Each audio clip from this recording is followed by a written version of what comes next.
Hello, everyone. Welcome back to Empower Your Soul.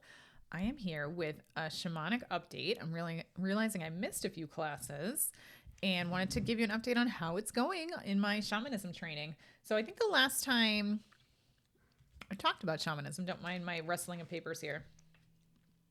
We talked about the Ayurvedic, we talked about that kind of stuff, right? The doshas, etc. So, in the last few weeks, it's been really interesting, or the last few classes, rather, it's been a little interesting because the. I'm going to say it. I'm going to say it.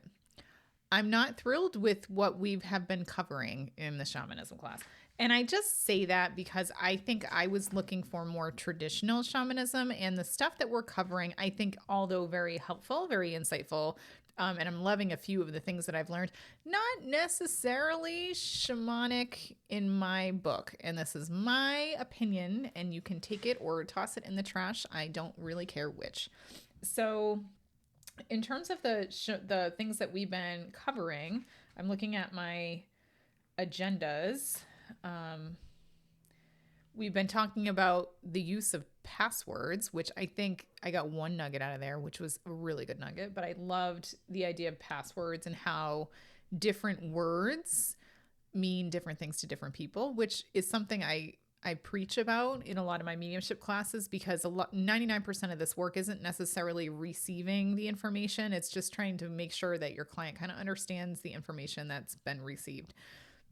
Because again, I might say someone is mischievous and you might say, no, they weren't. And then I might be like, well, they liked to trick people in a very fun, silly way. And they'll say, yes. And that's my definition of mischievous. And maybe theirs is a different definition. So the power of words in mediumship readings, which I've talked about a lot. So they went over that. They went through the meridians, the flow of energy, the EFT tapping, not shamanistic, right? I've gotten a ton of acupuncture done. Love it. Love the idea of the meridians. I know EFT is a very, very powerful tool, but again, not to me, it's not shamanism. It's important tools to know though. And so like I feel like this would be a really good class if it were marketed differently. And I think this is more about using any sort of tool across many, I'm going to say indigenous cultures. And I don't know if that's the right word. Apologies if that is offensive in any way. But it is taking the fruits of all of these really great cultures like EFT. The next weekend we did I Ching, right? And also like soul retrievals. And it's taking these little nuggets of gold from all of these different practices and putting them into this training for the purpose of healing yourself. And I think if it were marketed that way and if it were talked about that way, that would be a whole different training. Because I think what's so interesting, and the woman, I love you, you know who you are, that helps run this school is probably listening to this podcast. And and so for me, when you market something as shamanism, I think there's a very particular clientele for that, right? And I think people who want to learn shamanism are looking for shamanism specific training. And so I'm going to actually say that probably narrows down your potential clientele for this type of work, for that type of class, because the people that are coming to you want shamanic practices. The people who might want these more broad brush practices that help with healing with EFT, with I Ching, with the meridians, with Ayurvedic, right? I think that's a very different audience. And I think if it were marketed differently, as in we take the best of the best from all of the healing practices across the world and not put the word shamanic in it, then I think you would have a huge clientele opportunity. And I think you could market this program very differently. And I think you would get the right people in there. But when I'm in my breakout groups with some of my peers in this class, a lot of them are scratching their heads saying, what the hell is this? It's good information, right? It's very helpful, but I don't think it's what a lot of us expected in this class.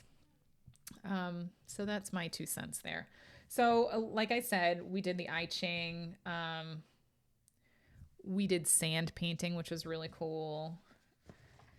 And then most recently, needless to say, I skipped a couple weekends because I have to spend 9 a.m. to 3 p.m.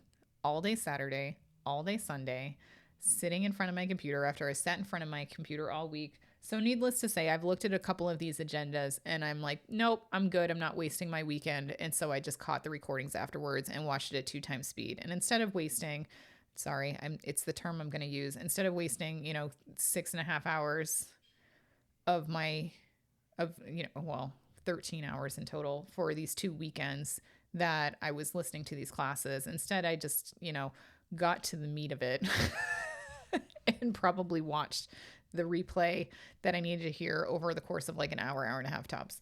So, I mean, I'm getting efficient in this shamanic stuff. But I will say the latest class we had was truly shamanic in every sense of the word. And I loved it. Like, I was obsessed with this class. And what I loved about it is it was specific. It was very specific to shamanism. So the tools that we learned were how to deal with like energy attachments, whether you think they're real or not. That was cool. How to resolve residual trauma in the body, like energetic imprints in the body, how to find them and how to remove them, which was super cool. And then also energetic worms, which is just like stagnant thought patterns, using shamanic tools. Now, I loved this because I've never approached, number one, again, I don't know if I necessarily, I don't know enough. I don't know if I think entity attachments are real or not. I'm leaning on the side of not, but that's open to change based on more information. But what's so cool about these things is that I've kind of done a little bit of thought pattern stuff, right? A thought pattern clearing, right? I've done removing energetic objects, which is, I think, another term that I've used it under is called psychic surgery. I think it's the word I want to use. So it's like a form of psychic surgery, which I've kind of done historically, like intuitively through my Reiki practices, but it was just cool to see it implemented in a different way here. So I loved this last weekend. And then it was the beginning of the third trimester. So we had the Peruvian shaman in there, like doing the blessing, which was really cool. And it was a really, really packed full weekend where I was actually thrilled to be there. It was awesome. And I think this is what I'm talking about is when we're going through true shamanic practices, I'm there. I'm engaged. I'm asking questions. I'm so excited to be there and learn these things. And with the other stuff, it just doesn't, I don't know. It just doesn't resonate as much with me. It's not, I feel like it's not what I paid for. And speaking of, we continue to have essentially the first half of each class each day, or I'm going to say like the first third instead of half, the first third of each class, either doing yoga or Tai Chi. Again, like if I knew that, it's not what it's not what I signed up for. I can do yoga before the class, right? I can do Tai Chi before the class if I want to do that. Can we just use the class time to learn the things? So, I'm a pain in the ass. I'm sorry. But I'm real. So so I really, really loved it. I really loved this latest weekend, and I haven't looked at the upcoming agenda for the upcoming weekend. I don't think I can go to the whole thing. And I'm hoping it's more of these shamanic specific practices. And I also hope, if you're listening to this, you know who you are. If we are going to continue the yoga and Tai Chi, they tend to run 30 minutes over. Like, no joke. So we're supposed to do it for an hour. Then they end up doing it for like an hour and a half. And then what ends up happening is then we learn the lesson. We learn the cool fucking shamanic tool, and then we don't have enough time to practice it. It's a rushed practice. I'm like, if we could just like rejigger how we allocate our time in this class, it would be one of the best classes ever if they could stick to the shamanic and like rejigger this thing, because the knowledge my teachers have is clearly vast and incredible. It really is. And so I love the teachers. I just wish for me, and I know this is going to be different for everybody. I'm sure everybody in the class wishes there were some changes we could make for some of this work. But for me, I wish there were just these few tweaks of just like, get rid of the yoga and the Tai Chi, like focus more on the actual shamanic practices. And then if they want to upsell this extra shit, like the EFT and the I Ching, fucking do that then. But like, give me the basics. Give me the stuff that I came here to learn. I digress. This is the problem with me. It's not a problem though, because I feel like I'm hearing the word integrity in my head. I'm hearing the word integrity because if you're going to market this as the shamanic class, then let's do a shamanic class. Let's not do I Ching, right?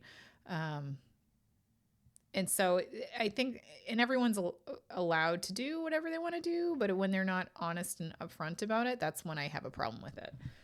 Because if I was honest and upfront and knowing that a quarter of every single weekend or a half of every single weekend was going to be doing yoga and Tai Chi, I don't know if I would have invested this money. And I think for all the money and all the time I've dedicated to this, walking away knowing I'm probably going to end up going and taking like Sandra Ingerman's classes after this because I don't feel like I got enough out of this. Yeah. Anyway, I have made some lovely connections though. I love the people in the class. Again, when we talk about the shamanic tools, I love it, but I wish it were a little different. But fingers crossed, there's 2 weekends left coming up. I have, I'm not sure what we're going to learn, but I'm really excited to hopefully wrap this up in the near future. And the only other thing Spirit is kind of talking about is the power of these tools when they're used. And so I don't want to minimize,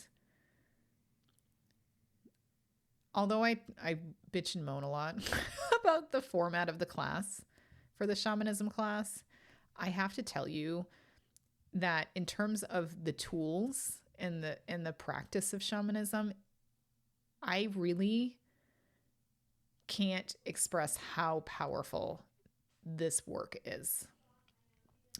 I have never experienced anything like this. And for somebody who doesn't necessarily, I'm going to say, quote unquote, believe some of this stuff, like I'm a, you got to prove it to me kind of gal. They do back a lot of this stuff up with data and science. Most of it I can find online and validate, right? And the impact of some of these tools has been absolutely mind-blowing. So most recently since I've done this training, I've done 2 cord cuttings. And I don't offer it. It's not on my website anywhere, but I have done it with 2 of my clients so far that just needed it. And I'm like, hey, do you want to try this tool? I learned it in my shamanism class. It's pretty easy. It's not difficult to do, but it has been very impactful for the clients I've done it on. And those 2 clients that I've done it on, both of them, it was a cord cutting with a past relationship. And it's like immediately that energetic tie that they had with this person was gone. It was gone. And so it's been impactful. And I think I need to gather a few more tools in my tool belt. And I'm getting a little confused on what tool to quote unquote use when. And I know that that's a simple problem because I'm sure intuitively I'm going to know what tool to use. But a little more of that structure would be helpful because you have cord cuttings, you have all these other, right? I've probably been taught, I have a whole thing in front of me. 1, 2, 3, 4. I'm going to skip the ones that are dumb. 5, nope. 6, 7. I've been taught like 7 major tools. And so it's a little confusing on what to use kind of when, so to speak. But either way, they've been immensely powerful. So I am happy, I guess, overall that I took this course.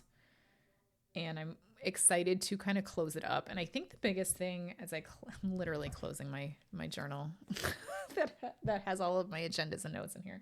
And as I continue forward, I think the biggest thing this class has taught me so far is confidence in the shamanic work. And I always thought, and this might be a repeat from previous episodes I've recorded, but I've always thought that shamanism is like this black box. I need to learn it from somebody. I want to be respectful. I don't want to do cultural appropriation. I want to learn it in a way that's respectful to the traditions and the cultures and again, the history of this amazing work. And what I'm finding is it's meant to change, right? It's meant to be different. You're meant to take it and make it your own, just like every other spiritual modality I've done. And so for me, I love this modality. I love the shamanistic world. And I think I will continue to study this and learn how to incorporate this more. But it's given me, being in this class and kind of seeing how my teachers do it, how my peers have been doing it in the class, it's just given me confidence that I don't need anyone to really teach this to me. I just, like I always say, I need someone to kind of show me the way a little bit, give me an idea of what's possible, and then I'll work with my team to kind of figure out and how to make it mine. So I do love it. I do love the modality itself. If you have any questions on my shamanic journey classes, let me know. My next one's coming up this weekend, so you'll probably get an update from that in a little bit. But I just want to thank you all for being here and listening in. And from my soul to yours, I hope you have an absolutely wonderful day. Take care.